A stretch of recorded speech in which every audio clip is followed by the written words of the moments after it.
Welcome to MBAV 6601, which is the course called International Business. This is the PowerPoint lecture video for Chapter 8. In this presentation, I want to cover material in the book from Chapter 8, and we will look at some news items that relate to our material. I am Dr. Bruton, and it's my pleasure to be with you today. My email address is on the screen if you have any questions for me. If you are now studying Unit 5 or Unit 6, I would suggest that you finish the Unit 2 essay and the Unit 4 assignment if you have not already done so. The Unit 6 assignment is due at the end of Chapter 10. The first part of that assignment is to show that you understand bilateral agreements. There is a lot of material out on the internet on this topic. Another part of that assignment is to discuss the major trading groups that we cover in Chapter 8. You will find a lot of that information on the internet as well. Each trading group has a website that you can access. Part 2 of that assignment is to convert one currency to another currency, given the exchange rate. Part 3 is to analyze what impact the International Monetary Fund, the IMF, had on 4 countries that had to be assisted. If the IMF is asked to assist a country, what can we expect the outcomes to be? In this presentation, we will cover the critical issues from the chapter as well as look at some news headlines that pertain to our topic. The length of this presentation will be about 22 minutes from start to finish. By the way, if you're wondering what the picture is, it's a 1932 photograph of 11 men eating lunch atop a New York skyscraper, 80 stories above ground level. The men represent 5 nationalities or ethnic groups working on a common goal to build the skyscraper. Look at this headline.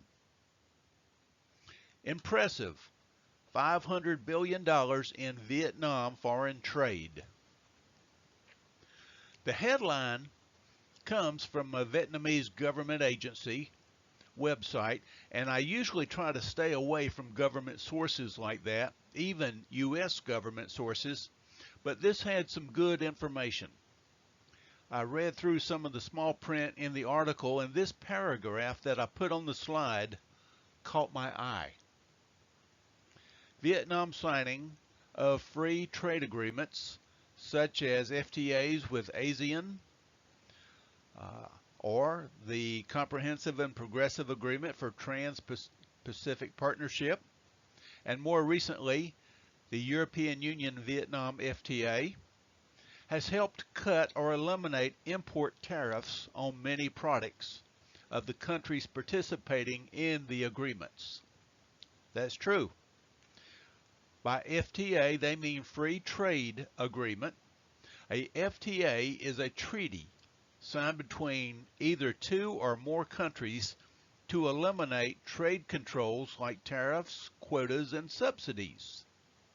In addition, they usually cover intellectual protection, labor policies, environmental regulations, and other policies that affect the production of products. Usually there are some industries that get special treatment, but that is part of the negotiation. The new EV FTA being signed this year took 7 years to negotiate. So, how many FTAs is Vietnam involved in? Vietnam has 26 FTAs. Compare that with China with 45 FTAs. Singapore has 43, and Thailand has 37. And in comparison, the United States only has 14 FTA treaties. As we saw in the last chapter, U.S. tariffs are already low, so any new treaties forthcoming would focus on equal tariffs and equal access to markets. Talking about free trade agreements leads us into Chapter 8, which is about organizations that facilitate that process. The timeline of globalization starts right after World War II. In 1946, all of the allies that won the war and the countries that lost the war got together to discuss the beginning of a new world order. That first meeting group was called GATT, G-A-T-T, the General Agreement on Tariffs and Trade.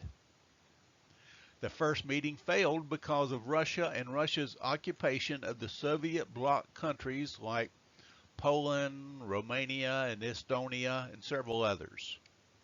Russia wanted a command economy, and Russia wanted to control trade policies for the other Soviet bloc countries.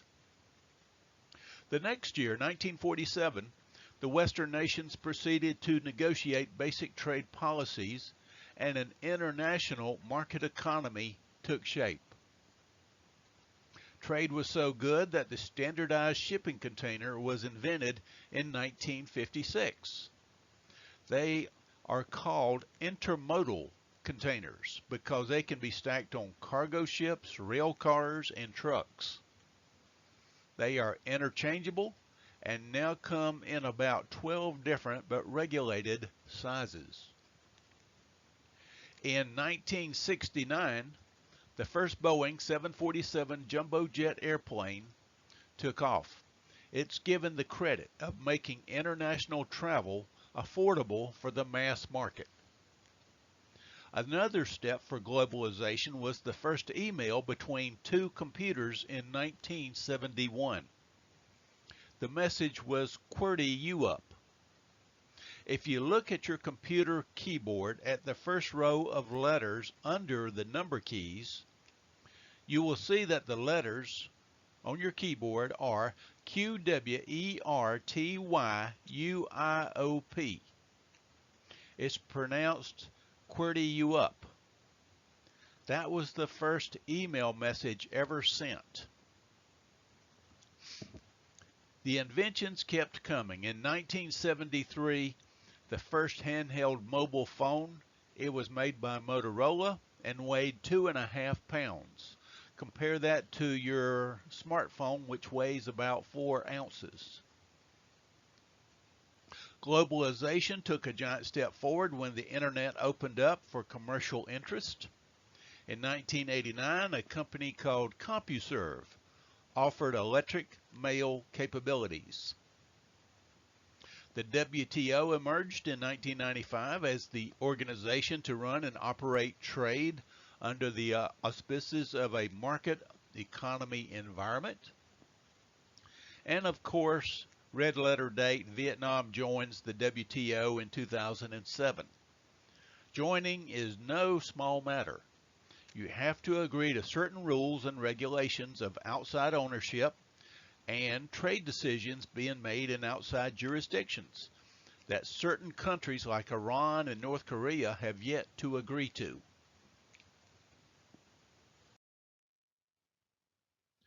Most people agree that the Great Depression of the 1930s and the lead up to World War II was caused by protectionism. In the last chapter, we discussed protectionism. It's when a country uses quotas, subsidies, tariffs, and currency manipulation to reduce imports and to try to export as much product as possible. The first meetings of GATT, G-A-T-T, in 1946 focused on reducing quotas and tariffs. They wanted to do away with protectionism. GATT rules were recommendations only, as there was not a central organization that could enforce compliance. The WTO was formed in 1995 and currently has 164 members with 23 members in observer status. One of the most important principles of trade is one called the Most Favored Nation Clause, which means that a member country should trade without discrimination. That's one of the reasons that Iran is not a member of the WTO. They refuse to trade with Israel. The WTO also has dispute councils where you can bring grievances. The parties make their case, and the WTO makes a ruling that's binding. In other words, one country cannot raise a tariff or a barrier against one country and not do it to another. On the slide, please note that WTO rulings are binding. Many countries are afraid that they will lose their sovereignty because of a court ruling made in New York or Geneva, and that will force that nation to conduct some kind of trade practice they find illegal or inappropriate. The European Union is a trading bloc of 27 countries. For Vietnam, they are one of the top 5 trading blocs that you export and import merchandise to. The EU is an important trading bloc for Vietnam. The future of the EU is uncertain, as Britain just pulled out in February of this year, and other countries such as Greece and Italy are having financial problems. The EU promotes this trading bloc as having 517 million consumers, and they say that it has the second largest economy after the United States.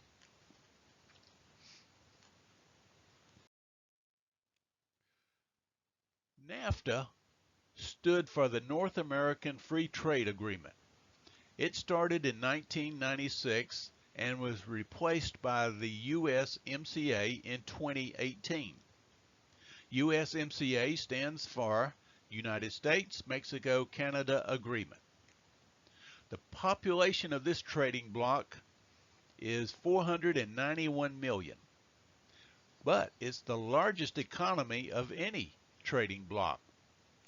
Make a note that USMCA has a smaller population than either the EU or ASEAN. However, the GDP per capita is much larger, which makes this the biggest trading market. Here are a couple of changes that the new USMCA made.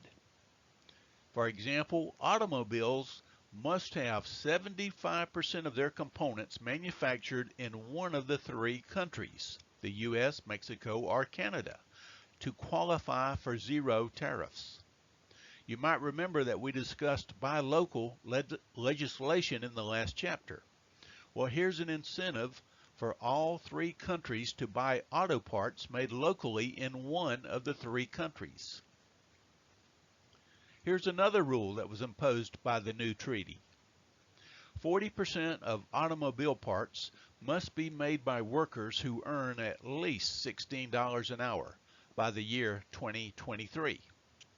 That means the new treaty is telling each country how much they have to pay their workers.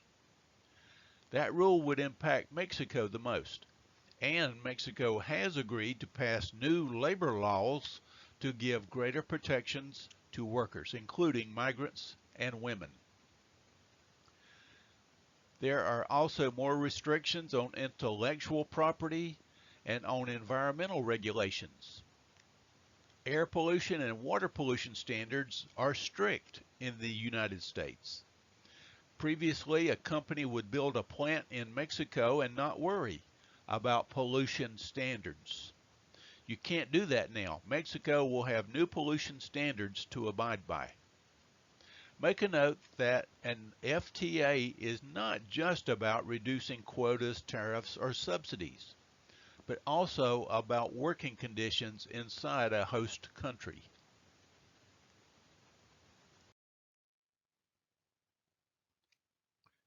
ASEAN is celebrating its 53rd year of existence. There are 10 countries included in this regional trading bloc. Vietnam has been a member since 1995. The 2017 population of this trading bloc is about 642 million consumers. As a side note, there are 2 small countries with applications to join this trading group.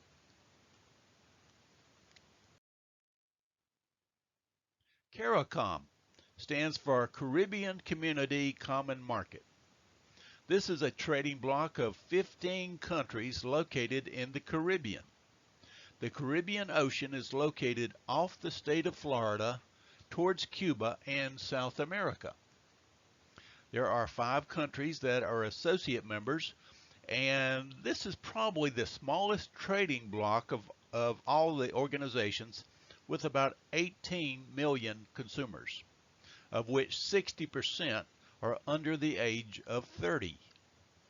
If you look at the map on the slide, the red countries are members and associate members. APEC is short for Asia-Pacific Economic Cooperation. While this organization does promote trade, the chief focus is on economic integration. One of its chief purposes was to establish new markets for agricultural products and raw materials beyond Europe. In 2017, APEC claimed 39% of the world's population was included in their boundaries, which is about 2.5 billion people. This would be the largest trading bloc in the world. There is still 1 country applying for membership in this organization.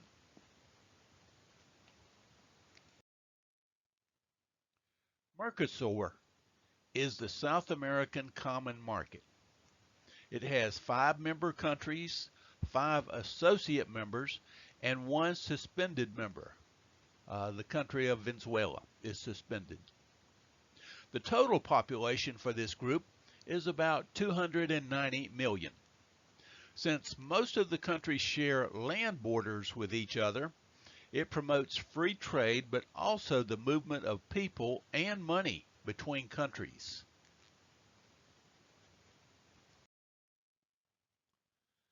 Another type of trading group is OPEC.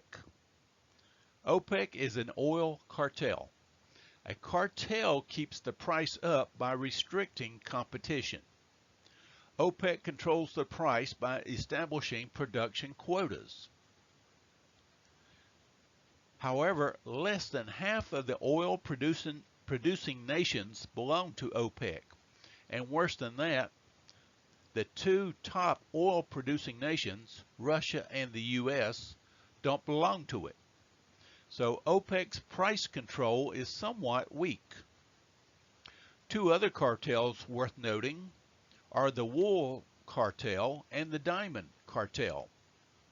New Zealand farmers have created a quasi-cartel to corner their share of the wool market. And De Beers, a natural resource exploration company that owns several diamond mines, has tried to control the access to diamonds, both commercial and consumer grade.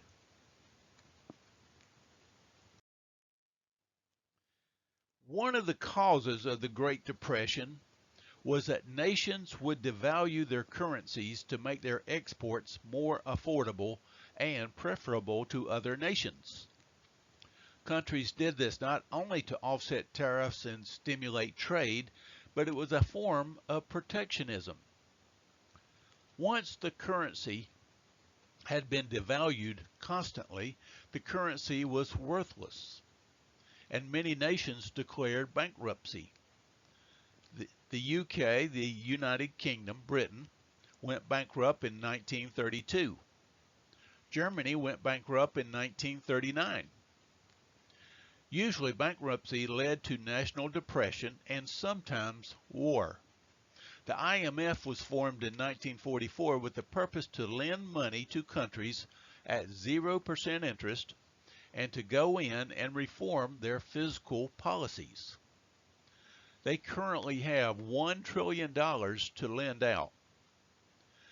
The IMF got this money to lend from member nations. The members pay a membership fee to join the IMF. It's like buying insurance in case your fiscal policies don't work. One of the questions in the Unit 6 activity is to explore what happened to countries after the IMF came in and took over their fiscal policies. Look at this headline. The world's largest trade deal could be signed in 2020, and the U.S. isn't in it. It's dated back in November of last year, so it's fairly recent. A group of 15 Asia-Pacific countries is aiming to sign the Regional Comprehensive Economic Partnership, or RCEP, R-E-C-E-P, RCEP. They plan to do it this year. This FTA has been in negotiation for 6 years. The new mega bloc is set to aggregate several large-scale FTAs, including the free trade agreements between ASEAN countries and China. If concluded, the agreement would give rise to the largest mega bloc and the first veritable mega regional trade deal arrangement, which accounts for nearly 3.5 billion people and close to 40% of the world's GDP.